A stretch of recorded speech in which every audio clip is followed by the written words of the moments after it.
Olá, meu nome é Vinícius Silveira, sou missionário da Comunidade Recado e seja muito bem-vindo a mais uma formação do Canto Celeste.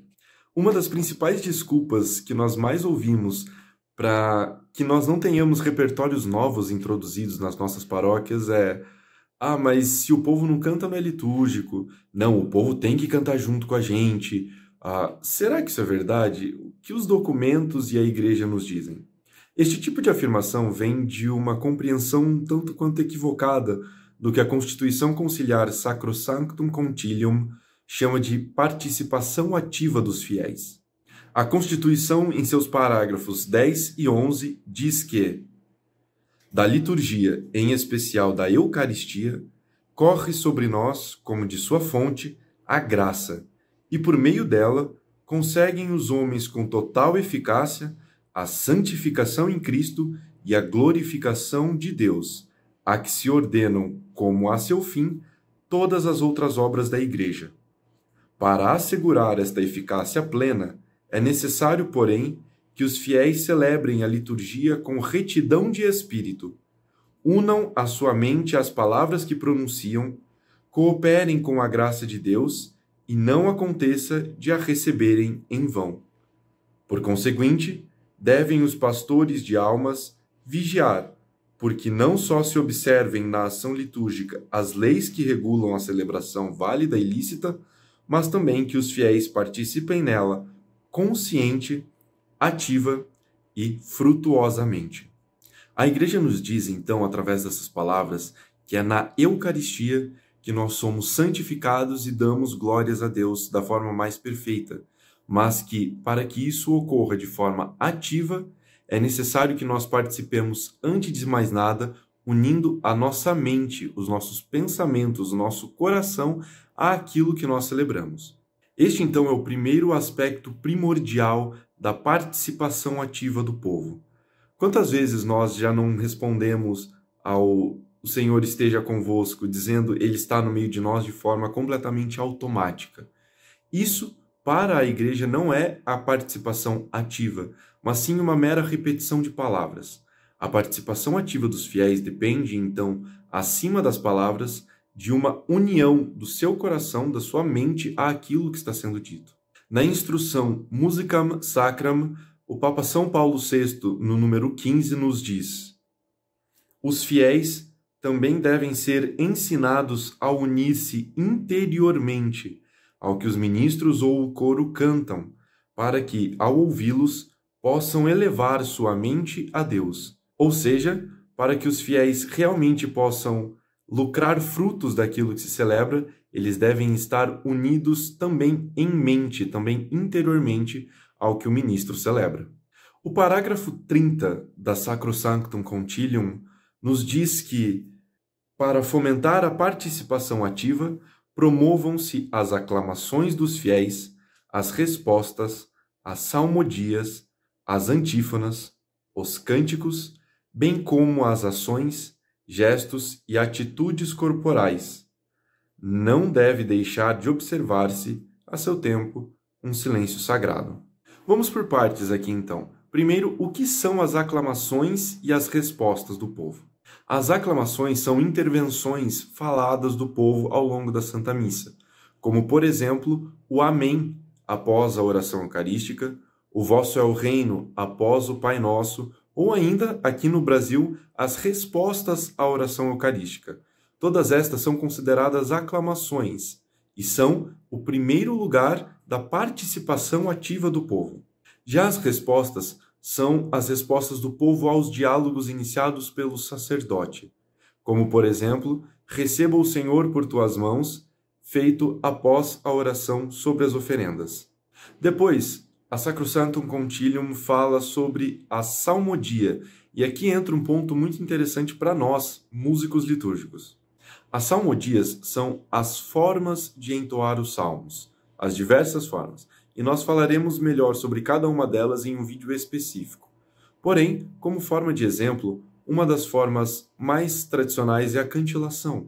Ela, onde nós escolhemos poucas notas e damos prioridade ao texto, e isso ajuda o povo a cantar junto conosco. Por exemplo, as estrofes do canto de entrada do primeiro domingo da Quaresma, ele me invocará. Quem habita ao abrigo do Altíssimo e vive à sombra do Senhor Onipotente, diz ao Senhor: sois meu refúgio e proteção. Sois o meu Deus no qual confio inteiramente. Através desta melodia simples, sem muitas voltas, é muito fácil de que o povo possa acompanhar a salmodia, que o povo possa acompanhar os salmos junto da escola, a escola cantorum. Dessa forma, essa também é mais uma forma de aproximar os fiéis de uma participação também vocal da Santa Missa. Já as antífonas são um degrau um pouco mais elevado nessa participação, pois elas são geralmente dotadas de melodias mais complexas, que devem então também conduzir o povo de forma a que o povo possa contemplar a melodia e por ela ser elevado a Deus. Nós já temos um vídeo aqui no canal falando o que são as antífonas. Dá uma conferida. Os cânticos, ainda completando a Sacrosanctum Concilium 30, são cantos mais específicos, como por exemplo os cânticos evangélicos da Liturgia das Horas, ou ainda o Veni Creator, o Te Deum ou outros cantos da liturgia. A instrução Musicam Sacram, de São Paulo VI, nos apresenta o que ela chama de graus da participação do povo nos cantos durante as celebrações solenes. Ela diz que esses graus estão dispostos de tal maneira que o primeiro pode ser usado por si só, mas o segundo e o terceiro, total ou parcialmente, nunca podem ser usados sem o primeiro.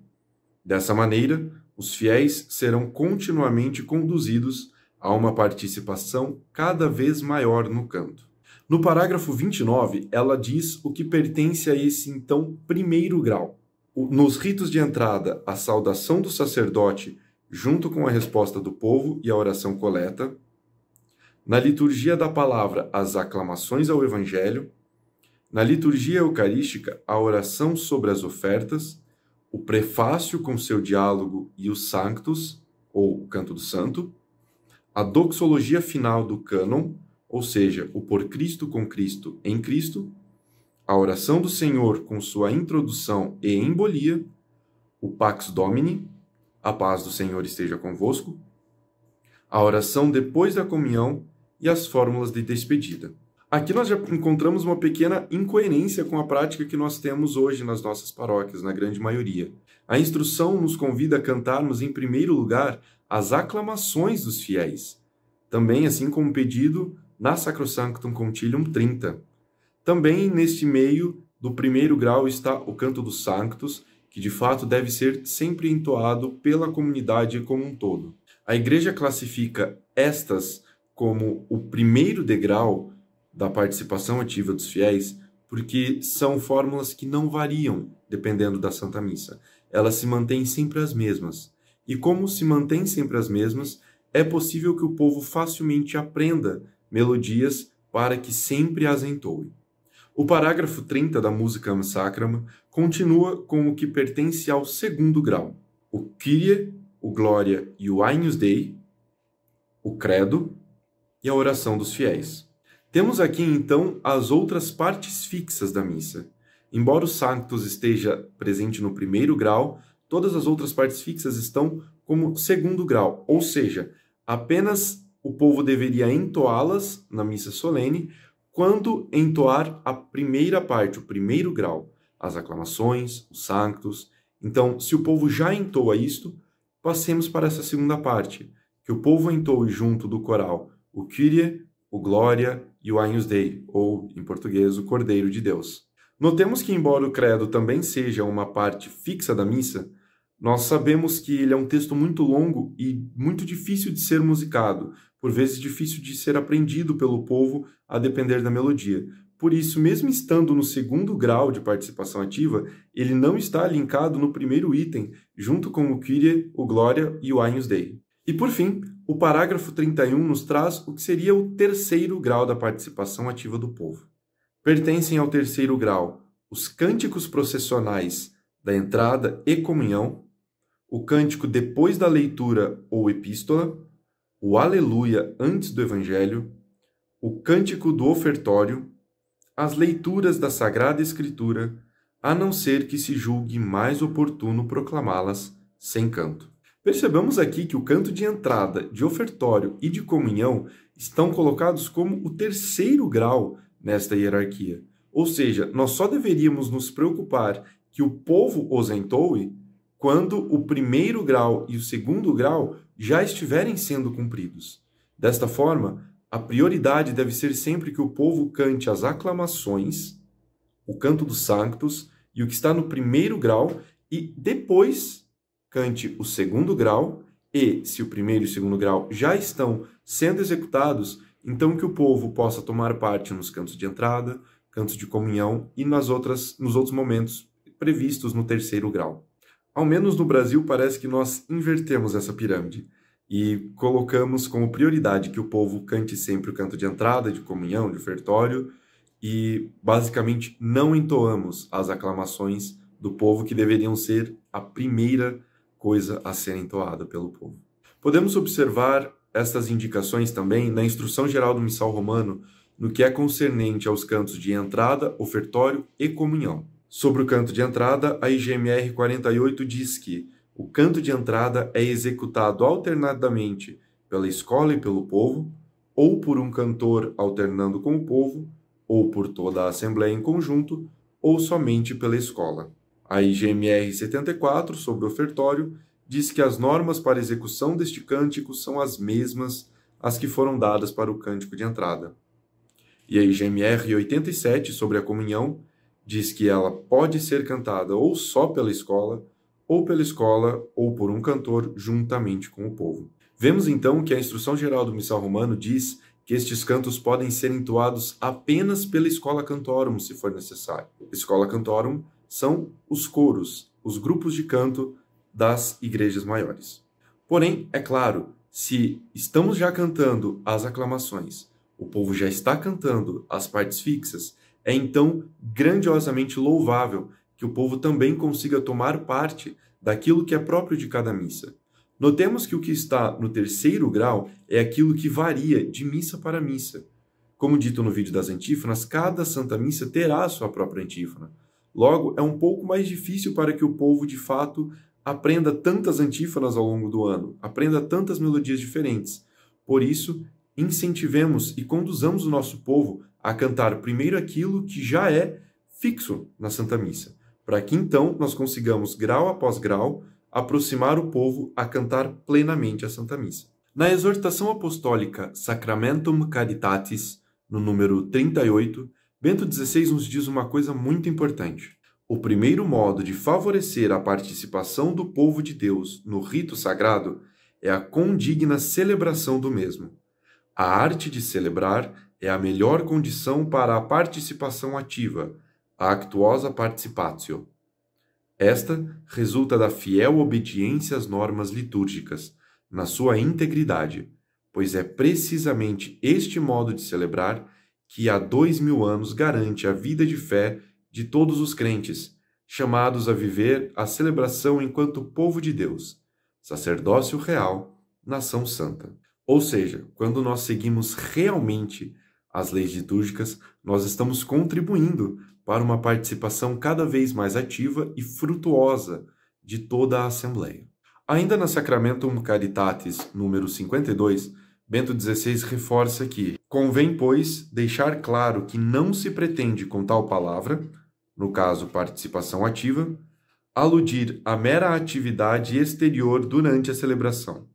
Na realidade, a participação ativa desejada pelo concílio deve ser entendida em termos mais substanciais, a partir de uma maior consciência do mistério que é celebrado e da sua relação com a vida cotidiana. Ou seja, a participação ativa do povo não pode ser reduzida a um mero agir exterior, a um mero dizer algumas palavras ou cantar algumas músicas. A participação ativa do povo precisa ser, em primeiro lugar, uma participação consciente nos ritos que acontecem. Ou seja, nós precisamos ensinar o povo sobre o que está acontecendo na Santa Missa. Esta consciência também é uma participação ativa da comunidade. Não é possível encerrar em um único vídeo a gama imensa de citações dos documentos da Igreja sobre o que é de fato esta participação ativa do povo, principalmente nos documentos pós-conciliares. Mas, resumindo, nós podemos concluir que a participação ativa não pode ser resumida a meras palavras, a cantar alguns cantos e dizer algumas fórmulas. Ela é, em primeiro lugar, uma participação consciente, onde os fiéis se unem também ao mistério celebrado de forma consciente através de suas mentes. Desta mesma forma, mesmo que apenas a escola cantorum, o grupo de cantores, ou até mesmo um único cantor, cante alguns cantos sozinho, sem uma real participação vocal da Assembleia, como dito na Instrução Geral do Missal Romano, o canto ainda estará assim cumprindo a sua função se ele levar a Assembleia a, através de uma reflexão, através de uma união da mente com o canto, a elevar a sua alma a Deus. Dessa forma, a participação ativa do povo não está necessariamente ligada ao povo cantar os cantos que estão sendo entoados, mas deixar-se ser tocado por eles. Podemos ver também, como dito na Musicam Sacram, que há uma gradação do canto do povo na missa solene. Nós falaremos um pouco mais sobre a diferença das santas missas, mas há esta gradação, então nós devemos priorizar que o povo cante primeiro o que é do primeiro grau, depois do segundo, depois do terceiro. Ou seja, priorizar que o povo cante primeiro aquilo que não varia na Santa Missa, para que depois possa, então, cantar aquilo que varia. Sendo assim, a introdução de novos cantos no repertório litúrgico não fere o espírito da liturgia, mas se faz necessária para que, de fato, nós possamos cantar a liturgia em sua totalidade. Há, claro, formas de fazer com que o povo participe também destes cantos novos, mas nós falaremos mais sobre isso quando formos falar sobre a pastoralidade do canto. Nesse primeiro momento, é importante que nós, então, realmente assumamos que, mesmo que o povo muitas vezes não cante uma música, nós podemos ainda contribuir com a sua participação ativa, levando-o a rezar com aquilo que está sendo entoado.